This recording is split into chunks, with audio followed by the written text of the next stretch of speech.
ಶಿಥಿಲಾವಸ್ಥೆಯಲ್ಲಿರುವ ಅಂಗಡಿ ಮಳಿಗೆಗಳ ಹರಾಜು ಮಾಡಲು ಹೊರಟಿರುವ ಬಗ್ಗೆ ಪಟ್ಟಣ ಪಂಚಾಯಿತಿ ಸದಸ್ಯರ ಅಸಮಾಧಾನ, ಅಧಿಕಾರಿಗಳ ವಿರುದ್ಧ ಆಕ್ರೋಶ ವ್ಯಕ್ತಪಡಿಸಿದ್ದಾರೆ.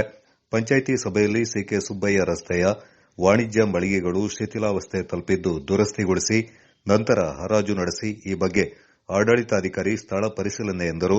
ಸದಸ್ಯರ ಮಾತಿಗೆ ಸ್ಪಂದಿಸದೇ ಇರುವುದರಿಂದ ಮಾಧ್ಯಮದ ಮುಂದೆ ಕಟ್ಟಡ ಅವ್ಯವಸ್ಥೆಯಿಂದ ಅನಾವರಣಗೊಳಿಸಿದರು. ಕಟ್ಟಡ ಗೋಡೆಯಿಂದ ಕೈಯಲ್ಲಿ ಬಡಿದರೆ ಬಿದ್ದು ಹೋಗ್ತಾ ಇದೆ. ಗೋಡೆಯಲ್ಲಿರುವ ಇಟ್ಟಿಗೆಗಳಿಂದ ಕೈನಲ್ಲಿ ಎಳೆದರೆ ಹೊರಬರ್ತಾ ಇದೆ. ಮೇಲ್ಚಾವಣಿ ಅಲ್ಲಲ್ಲಿ ಉದುರಿ ಬೀಳ್ತಾ ಇದ್ದು ಕಬ್ಬಿಣ ಹೊರಬಂದಿವೆ. ಇಲ್ಲಿಂದ ವರ್ತಕರು ಜೀವ ಕೈಯಲ್ಲಿ ಹಿಡ್ಕೊಂಡು ವ್ಯಾಪಾರ ಮಾಡುವಂತಹ ಪರಿಸ್ಥಿತಿ ನಿರ್ಮಾಣಗೊಂಡಿದೆ. ಪಟ್ಟಣ ಪಂಚಾಯಿತಿ ಸದಸ್ಯ ಹಾಗೂ ಮಾಜಿ ಉಪಾಧ್ಯಕ್ಷ ಸಂಜೀವ ಈ ಸಂದರ್ಭ ಪ್ರತಿಕ್ರಿಯಿಸಿ, ಪಂಚಾಯಿತಿಯ ಅತ್ಯಂತ ಹಳೆಯ ಕಟ್ಟಡ ಇದು ಶಿಥಿಲಾವಸ್ಥೆ ತಲುಪಿದ್ದು ತುರ್ತಾಗಿ ದುರಸ್ತಿ ಆಗಲೇಬೇಕಾಗಿದೆ. ಈಗ ನಾವು ನೋಡಿದ್ದು ಮಳಿಗೆ ಸಂಖ್ಯೆ 5 ಪರಿಶಿಷ್ಟ ಜಾತಿಗೆ ಮೀಸಲಿಟ್ಟಿರುವ ಕೊಠಡಿ. ಇಂತಹ ಪರಿಸ್ಥಿತಿಯಲ್ಲಿರುವ ಮಳಿಗೆ ಆ ವರ್ಗಕ್ಕೆ ನೀಡುವುದು ಸರಿಯೇ ಎಂದರು. ಅವ್ಯವಸ್ಥೆ ಸರಿಪಡಿಸಿ ಮೀಸಲಾತಿ ತಾರತಮ್ಯ ನಿವಾರಿಸಿ ಹರಾಜು ನಡೆಸಿ ಎನ್ನುತ್ತಿದ್ದೇವೆ. ಆದರೆ ಆಡಳಿತಾಧಿಕಾರಿ ನಮ್ಮ ಮಾತನ್ನ ಕೇಳುವ ಸೌಜನ್ಯವೊಂದೇ ತೋರ್ತಾ ಇಲ್ಲ ಎಂದರು. ಈ ಸಂದರ್ಭ ಪಟ್ಟಣ ಪಂಚಾಯಿತಿ ಸದಸ್ಯರಾದ ಪಿಕೆ ಚಂದ್ರು, ಶುಭಕರ ಜೀವನ್, ಮೃತ್ಯುಂಜಯ ಹಾಗೂ ಸ್ಥಳೀಯ ವರ್ತಕರು ಪಾಲ್ಗೊಂಡಿದ್ದರು.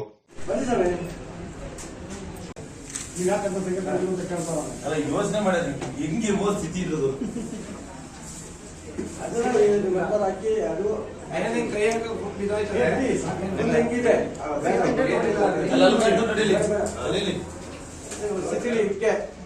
ಒಂದೂವರೆ ಕೋಟಿ 2 ಕೋಟಿ ರೂಪಾಯಿ ಫಂಡಲ್ಲಿ ಇದೆ, ಕಾಂಪ್ಲೆಕ್ಸ್ ಫಂಡ್. ಆ ದುಡ್ಡ ಇದಕ್ಕೆ ವಿನಿಯೋಗ ಮಾಡಲಿ, ಖರ್ಚು ಮಾಡಿ ಒಳ್ಳೆ ಸ್ಥಿತಿಲಿ ಕಟ್ಬಿಟ್ಟು ಕೊಡ್ಲಿ. SC/ST ಅವರಿಗೆ ಕೊಡಂತ ಪರಿಸ್ಥಿತಿ ಉಂಟ ಈ ಬಿಲ್ಡಿಂಗು. ಈ ಮಳಿಗೆನೆ ರಿಸರ್ವೇಶನ್ ಮಾಡ್ಬೇಕು, ಅವರಿಗೆ ಬೇರೆ ಒಳ್ಳೆ ಮಳಿಗೆಗಳಿಲ್ವಾ ಅಂತ ಮಾಡ್ಬೋದಿತ್ತಲ್ಲ. ಅಂದ್ಬಿಟ್ಟು ಈಗ ನಾಳೆ ಬಿದ್ದೋಗ ಪರಿಸ್ಥಿತಿಯಲ್ಲಿ ಈ ಮಳಿಗೆ ಮಾಡಿದ್ರಲ್ಲ, ಇದು ತುಂಬಾ ಅನ್ಯಾಯ ಆಗಿದೆ. ಆ ಪಂಗಡಕ್ಕೆ ನಮ್ಮ ಪಟ್ಟಣ ಪಂಚಾಯತಿಯಲ್ಲಿ ಮಾಡಿದ್ರು. ಅದರ ವಿರುದ್ಧ ನಮ್ಮ ಹೋರಾಟ. ಜೊತೆಗೆ ಇದನ್ನ ಶಿಥಿಲ ವ್ಯವಸ್ಥೆ ಈ ಕಾಂಪ್ಲೆಕ್ಸ್ ನ ರೆಡಿ ಮಾಡಿ ಜನಗಳಿಗೆ ಕೊಡ್ಲಿ, ನಮ್ದೇನು ಅಭ್ಯಂತರ ಇಲ್ಲ. ಕಂಪ್ಲೀಟ್ ಆಗಿ ರೆಡಿ ಮಾಡಿ ಕೊಡುವಂತ ಒಂದು ವ್ಯವಸ್ಥೆಗೆ ನಮ್ಮ ಹೋರಾಟ ಅಷ್ಟೇ. ಮತ್ತೆ ಬೇರೆ ಹರಾಜು ಪ್ರಕ್ರಿಯೆಗೆ ನಮ್ದೇನು ಹೋರಾಟ ಇಲ್ಲ. ಇವ್ರು ಹರಾಜು ಮಾಡೋದು ಮಾಡ್ಲಿ, ಕೊಡೋದು ಕೊಡ್ಲಿ, ಕೊಡೋದು ಸರಿಯಾಗಿ ಸಮತಟ್ಟು ಮಾಡಿ ಇದನ್ನ ಕ್ಲಿಯರ್ ಮಾಡಿ ಅವ್ರಿಗೆ ಕೊಡ್ಲಿ, ಕೊಡಂತ ಒಂದು ಮಳಿಗೆ. ಈ ಪರಿಸ್ಥಿತಿಯಲ್ಲಿ ಇರುವಂತ ಮಳಿಗೆ ಕೊಡ್ತಾ ಇದ್ದಾರೆ, ಮನೆ ಕೊಡ್ತಾ ಇದ್ದಾರೆ. ಅದರಿಂದ ಇದಕ್ಕೆ ನಮ್ದು ಸಂಪೂರ್ಣ ಈ ಪಟ್ಟಣ ಪಂಚಾಯತಿ ಮಳಿಗೆಗಳ ಹರಾಜು ಬಗ್ಗೆ ಪ್ರತಿಯೊಂದು ಮೀಟಿಂಗ್ ಕರೆದಿದ್ರು. ಆದ್ರೆ ಮೀಟಿಂಗ್ ಅಲ್ಲಿ ನಡೆಯೋದೇ ಒಂದು, ನಮ್ಮ ಅಧಿಕಾರಿಗಳು ಮಾಡದೇ ಇನ್ನೊಂದು. ನೋಡಿ, SC/ST ಅವರಿಗೆ ಮೀಸಲಾತಿ ಈ ಮಳಿಗೆನ ರಿಸರ್ವ್ ಮಾಡಿ ಇಟ್ಟಿದ್ದಾರೆ. ಇದ್ರ ಪರಿಸ್ಥಿತಿ ನೋಡಿ, ಈಗ ನಾಳೆ ಬಿದ್ದೋಗೋ ಪರಿಸ್ಥಿತಿ ಉಂಟು.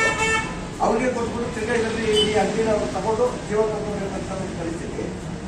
ನಾವು ಈಗಾಗಲೇ ಹೇಳ್ತೀವಿ, ಕಾಂಪ್ಲೆಕ್ಸ್ ಫುಲ್ ಶಿಥಿಲ ವ್ಯವಸ್ಥೆ ಇದೆ ಅಂತ.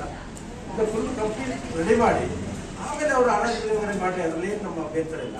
ಅಂದ್ರೆ ಕೊಡುವಾಗ ಅವರಿಗೆ ಒಂದು ವಾಸವ ಸ್ಥಿತಿ 12 ವರ್ಷಕ್ಕೆ ಕೊಡುವಂತ ಮಳಿಗೆನ ಇದು. ಈ ಪರಿಸ್ಥಿತಿಯಲ್ಲಿ ಇರುವಾಗ ನಮ್ಮ ಪಟ್ಟಣ ಪಂಚಾಯತಿ ಸೆಕ್ರೆಟರಿ ಅವರು, ತಹಸೀಲ್ದಾರ್ ಅಂತ ಹೇಳ್ಕೊಂಡು ಈ ತರ ಜನಗಳಿಗೆ ಒಂದು ದೋಖ ಮಾಡೋದಕ್ಕೆ ಹೊರಟಿರುವಾಗ, ನಾವು ಇದನ್ನ ಇಲ್ಲಿ ಸಾಮಾನ್ಯ ನಾವು ನಗರದಲ್ಲಿ ಇರೋದ್ರಿಂದ ಈ ಪಟ್ಟಣ ಪಂಚಾಯತಿ ಮಳಿಗೆಗಳ ಹರಾಜು ಬಗ್ಗೆ ಪ್ರತಿಯೊಂದು ಮೀಟಿಂಗ್ ಕರೆದಿದ್ರು. ಆದ್ರೆ ಮೀಟಿಂಗ್ ಅಲ್ಲಿ ನಡೆಯೋದೇ ಒಂದು, ನಮ್ಮ ಅಧಿಕಾರಿಗಳು ಮಾಡೋದೇ ಇನ್ನೊಂದು.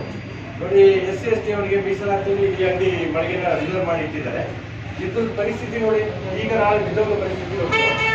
ಅವ್ರಿಗೆ ಕೊಟ್ಬಿಟ್ಟು ತಿರ್ಗಾ ಇದರಲ್ಲಿ ಈ ಅಂಗಡಿ ನಾವು ತಗೊಂಡು ಜೀವ ತಗೋಬೇಕಂತ ಒಂದು ಪರಿಸ್ಥಿತಿ. ನಾವು ಈಗಾಗಲೇ ಹೇಳ್ತೀವಿ, ಕಾಂಪ್ಲೆಕ್ಸ್ ಫುಲ್ ಶಿಥಿಲ ವ್ಯವಸ್ಥೆ ಇದೆ ಅಂತ. ಇದನ್ನ ಫುಲ್ ಕಂಪ್ಲೀಟ್ ರೆಡಿ ಮಾಡಿ ಆಮೇಲೆ ಅವರು ಹರಾಜು ವಿಲೇವಾರಿ ಮಾಡಲಿ, ಅದರಲ್ಲೇನು ನಮ್ಮ ಅಭ್ಯಂತರ ಇಲ್ಲ. ಅಂದ್ರೆ ಕೊಡುವಾಗ ಅವರಿಗೆ ಒಂದು ವಾಸವ ಸ್ಥಿತಿ 12 ವರ್ಷಕ್ಕೆ ಕೊಡುವಂತ ಮಳಿಗೆನ ಇದು.